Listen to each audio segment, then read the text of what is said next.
It's a bit everywhere. I'll try not to keep you away from the food and drink for too long.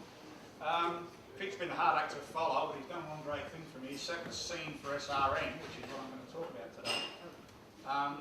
You probably saw on his demo that doing a test is very simple in S.R.M. You literally press the button and wait for it to happen. The problems start when you want to do a test that involves your users actually looking at the validity of that test and testing the data you've recovered, because it's not easy to connect them in. I'll give you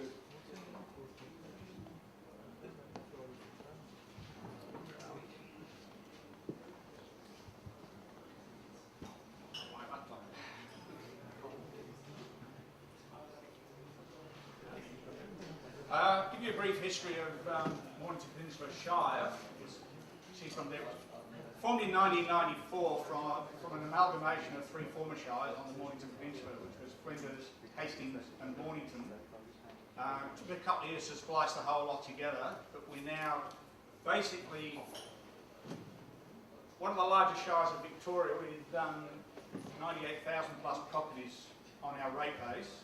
In summer our population explodes with tourism on the peninsula to roughly 3 times its normal population, so we have to cover a fair bit. A bit about the organisation. We still run the 3 major shire offices from the former shires. We have numerous smaller sites. We run leisure centres, golf courses, libraries. We've got 3 major libraries on the peninsula. I won't go into every one of them, but it takes quite a bit of looking after. And we have approximately 1,000 staff, which equates to about 750 full-time employees. Our infrastructure is now fully virtualised. We started the journey back in about 2007, virtualising about 40 physical servers. That was completed over a 3-year span as they came off lease. And we're now running 90 plus production servers. Roughly 650 desktops, laptops, and as you can see there, 150 virtual desktops. We are a VMUG site at the moment, which is starting to become pretty successful after a few teething problems in the initial stages. We run 4 ESXi 5 hosts at the moment in our production site, and they're backed up by 3 blade servers in our Mornington DR site. On top of that are hosts for our VMUG environment. Our storage is done on EMC. We run 2 CX4 Clarions. All IT equipment is leased on a 3-year rolling lease, so we do get a refresh every 3 years of all of our IT equipment, which is really good. The network is basically the 3 major offices, which are the 3 former shires, are connected by a gigabit over fibre through Telstra. It's basically end-to-end, so we can run a nice flat network over there, which makes life a lot easier for recovery. We've got also 20 sites connected by microwave links. We're currently putting the 21st in as we speak. The network seems to grow at a phenomenal rate. 30 smaller sites connected by ADSL 2 Plus using VMUG. They've got Samsung terminals at those sites plus a printer, mainly just one-person sites. Coming over VMUG, and that's now working very well for us. And the staff use remote access. It used to be on Citrix, again it's now on VMware View. That shows a little bit of the complexity of the network. The yellow areas are the main Shire offices, and the 2 blue lines are the gigabit links. All the white sites are microwave, and the 2 blue sites are on high-speed microwaves that are licensed.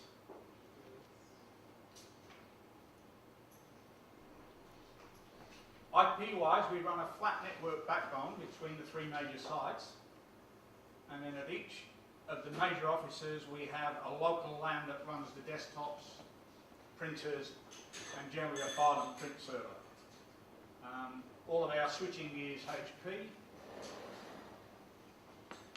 The production data centre is at Rosebud. Mornington is the DR site, and as you'll see when we get there, we replicate continuously between the 2 sites. Rosebud Data Centre is an EMC CX240 with about 45 terabytes at the moment. We're constantly running out of disk space, as I presume everybody is around here. Never-ending battle. At that site is 2 recover point appliances, these are EMC devices, and 4 Dell rack-based servers for the house. Mornington DR Centre, we have another EMC, slightly smaller unit, but it's still got 48 terabytes. Again, 2 recover point appliances, 3 Dell blade servers, and replication runs effectively continuously. It's all journaled via the recover point appliances. Anybody familiar with those at all? Yeah. The journals give you point-in-time recovery, so depending on the size of the journals that you're writing to, you can recover back a couple of minutes at the DR site, or a couple of days, or in some cases a couple of weeks.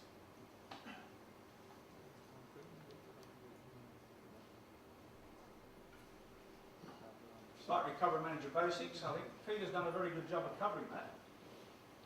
It basically automates the failover to the DR site once you've declared a disaster, and a lot of people think that's an IT issue, but it's not. Management needs to declare the disaster, we can only advise. You can do non-disruptive testing, basically at any time during the day or night you can do a test that has very little impact on your production environment. I think Peter demonstrated that very well, I can't see him at the moment. With the later versions of S.R.M, 5 onwards, it will automate the failback after you've recovered your primary site. We've never had to do that, and we hope we never need to try it out. Also, a vSphere replication component can perform that replication, again as demonstrated by Peter before. Now the test, we performed multiple tests after S.R.M went in with great success. That doesn't convince the management or the auditors that what you say you're doing is what you're really doing, and they want proof. So we had a test dropped on us, a date was scheduled, which was November last year. And this had to include not all staff, because that gets very difficult, but key staff from most departments to test their applications and data. There is some challenges with the testing. First one is to agree the test procedures, what you're going to test, and how you're going to test it. And the real problem there is you're dealing with non-technical managers who, the mention of the word virtualization, their eyes tend to glaze over and they find the nearest door to get out of. The biggest problem I had with this test was convincing our management that no, we did not need to switch off the whole of the production server fleet. B, we did not have to ship people to Mornington to test the DR site after hours because we'd switched off primary production. This is what they wanted me to do, and I said, no, it just does not need to be done. You can perform a full test while your production's still running, as the whole lot comes in a fully isolated test bubble.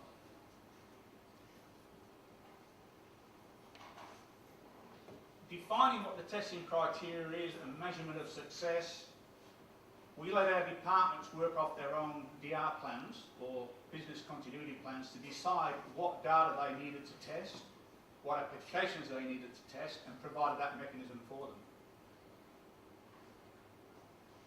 The biggest difficulty with the test involving users is when you recover with S.R.M, it recovers into an isolated test bubble, or sandbox as we tend to call it. In our case, several sandboxes, because we run servers at each site as well as on the main backbone. Your problem becomes, how do your users attach to an isolated network? It is totally and utterly isolated from your production site.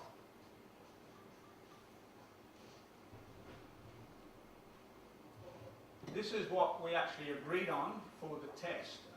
A total loss disaster developed by data centre will be declared on the day at midday. It was assumed we'd had a major catastrophe at Rosebud. The production data centre was off the air and would be for quite a considerable time, so we needed to cut over.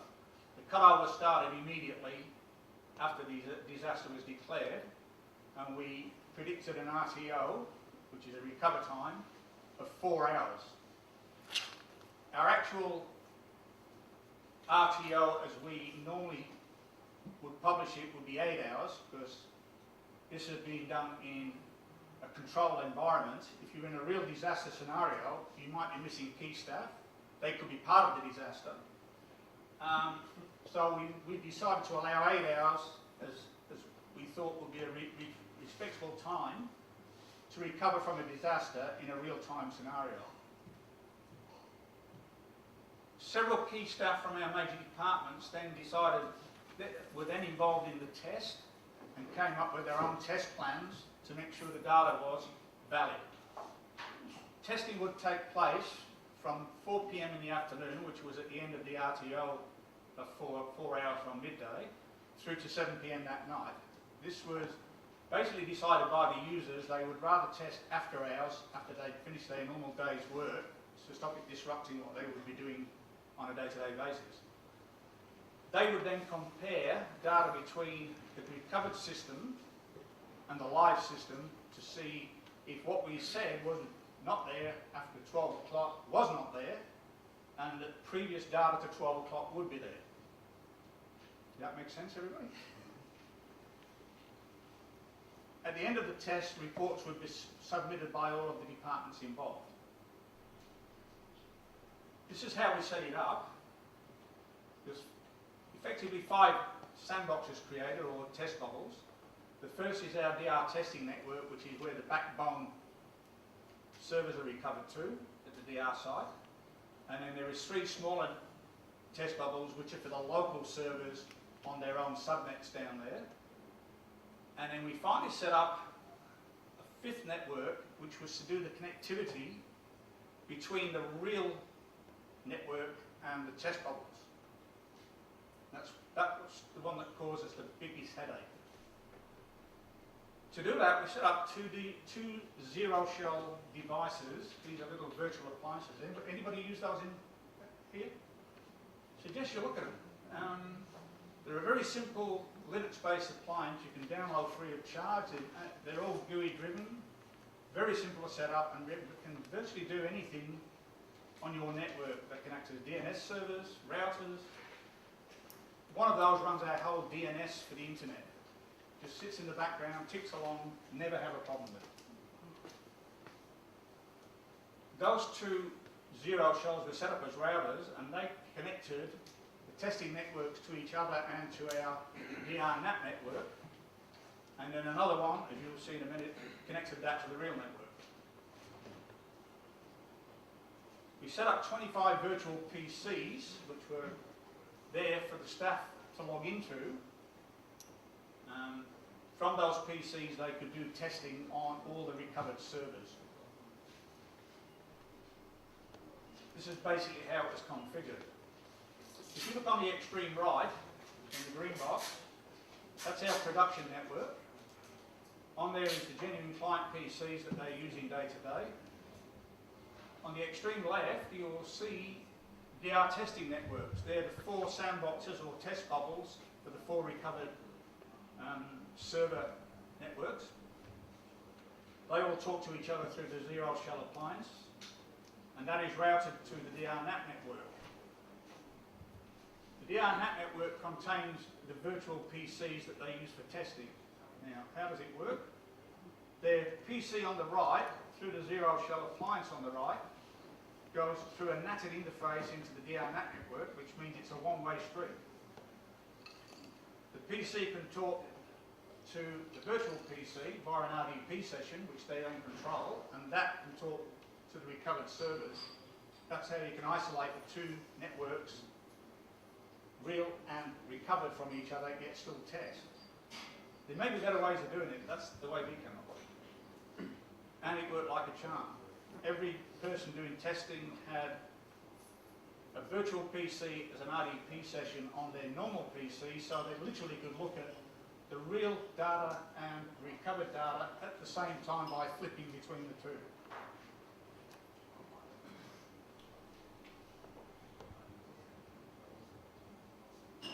Execution and results.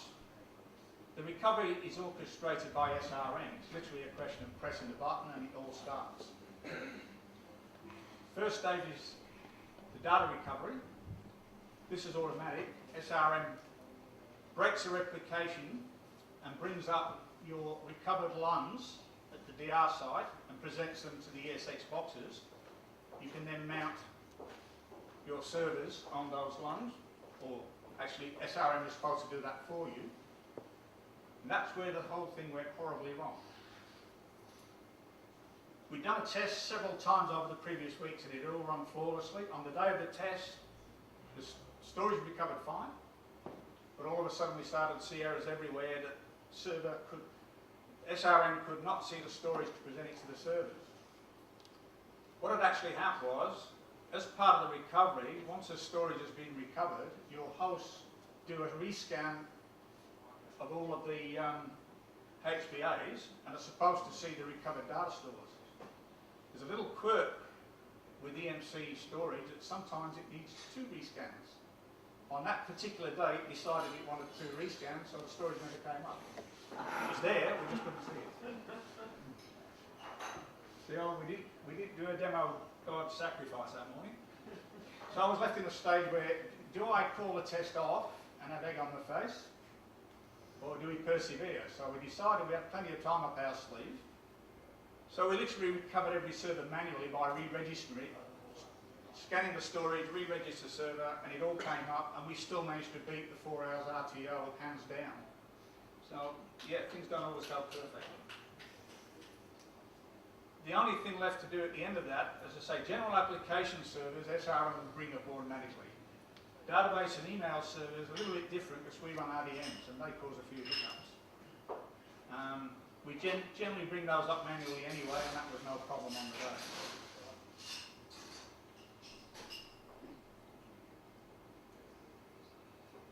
User testing. As I say, everybody had an individual virtual PC to log into that was involved. They set their own testing regime off their business continuity plans. We found that most of them, even though they had a 3-hour window, all testing had been concluded by about 6:15. We got phone calls from all the departments at all 3 sites saying, "Oh, we're finished."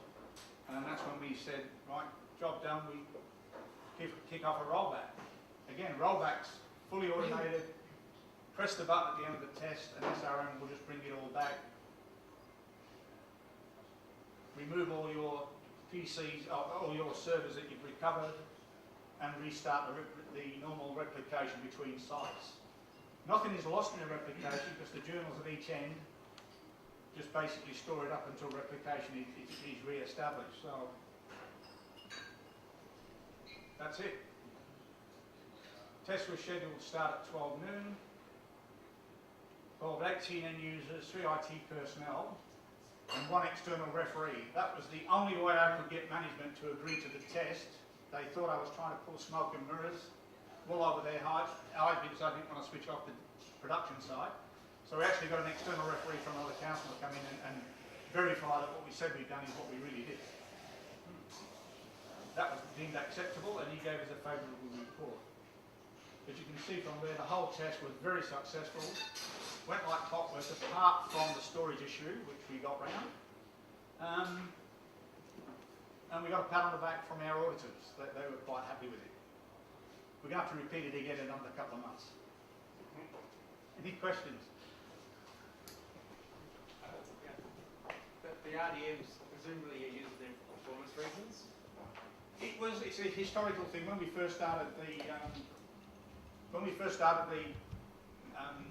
virtualization 4 years ago, that was the advice, was to set up SQL servers with RDMs. If we were doing it again, we wouldn't. Yeah, so you get rid of them eventually. Get rid of them.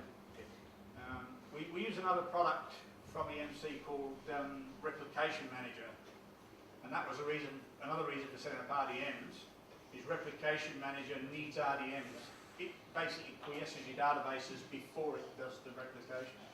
Puts an absolute specific bookmark in your journal to say database was quiesced at this point in time. And you'd normally recover back to that point in time. But we found through practice or through experience that you can recover a SQL database straight off your latest bookmark and it will come up. I've never had one not come up yet. So I'm not a SQL expert. how often have you had to recover? How often? I mean, just handful, but how often? We've never had to recover anything in real time. Like, we've recovered everything in testing numerous times. But fortunately, we've never had a disaster where we've had to recover in a real scenario.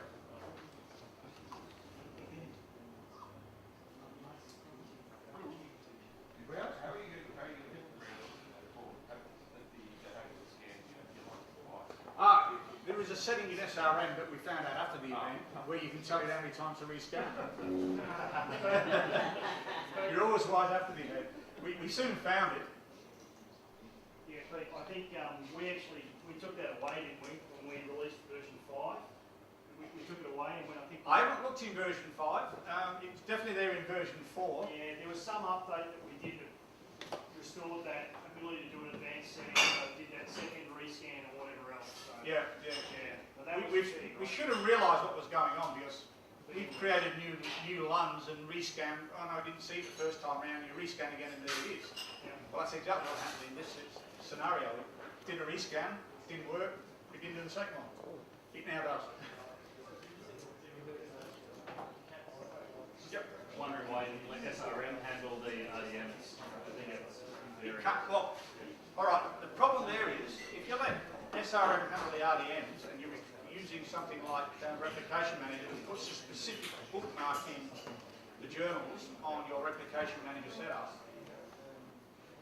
when you use S.R.M. it always chooses the very latest bookmark to recover to, which means you can't control it. You need to go back, if you're going by the book, you need to go back to a recover point journal that says this is a bookmark done by Replication Manager, and that's what I need to restore to. You've got to do it manually. Otherwise, you always get the last one. And once it's done it, that's the end of it. You can't go back and say retry again, because once it's chosen that bookmark, it kills the journals at the DR side. So, no limitation with EMC then? Sorry? Is that a limitation with EMC? Sorry, I didn't hear that. Is that a limitation of EMC then? It's a limitation of recover point.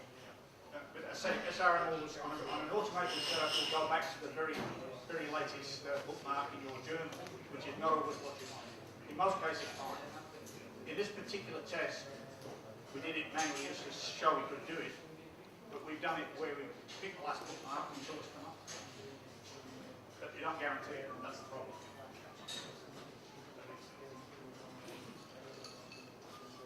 Any others?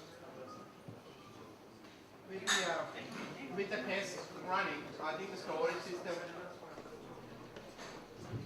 With the test running, I think the storage system actually does a flex clone and mount the flex clone into the SX host. Correct? Does what? Sorry? With the test run that you did, is it the actual LUNs being mounted back into the VR side or the? Oh yes, it's your replica LUNs. The way recover point works, you have your production LUNs, and you set up recover point groups that actually replicate your production LUNs to a specific replication LUN at the DR side. They're normally invisible. You don't need to see them off ESX. It can't normally see those. This is all handled in the background. There's a journal on each end. As rights are written to your production LUNs, they go into a journal as well as into the LUNs themselves. That journal is replicated across to the other end, where it's written into a separate journal, and from there written back to the replica LUNs that you've got at the DR side. When you kick the test off, it breaks the replication, and then mounts the replica LUNs and presents them to their ESX, so you can mount the virtual servers off those LUNs. Does that make sense? I think it makes sense, but yeah, I think I was wrong. I thought when you do the test, it wouldn't actually break the replication. It just Oh yes, it breaks the replication, but you must, again with recover point, even though the replication is broken, the rights are still being written to the journals at the production side in a test environment. So you are breaking the physical replication, but the journals are still being written to at your primary site. The instant you finish the test, it reconnects the replication, and the journals then stream across and right back to the DR side. I think that depends on the storage and SRA. Yeah. Yeah. Not every storage vendor does. No, this is specifically in the MC product. Recover Point, we really like it. It does a great job. You can set the journal size, so you can say, it works out what your server change rates are, or your LUN change rates, and builds the journal. You nominate how big the journal is going to be on your storage. And what it then does, it says, right, with this size journal and these number of changes, you've got 1 hour of protection or a day of protection, and you can nominate your protection. And then make sure you've got a journal big enough to take. So Can we take one more question? Sorry. on your DR side, so you use the zero shell thing, Yep.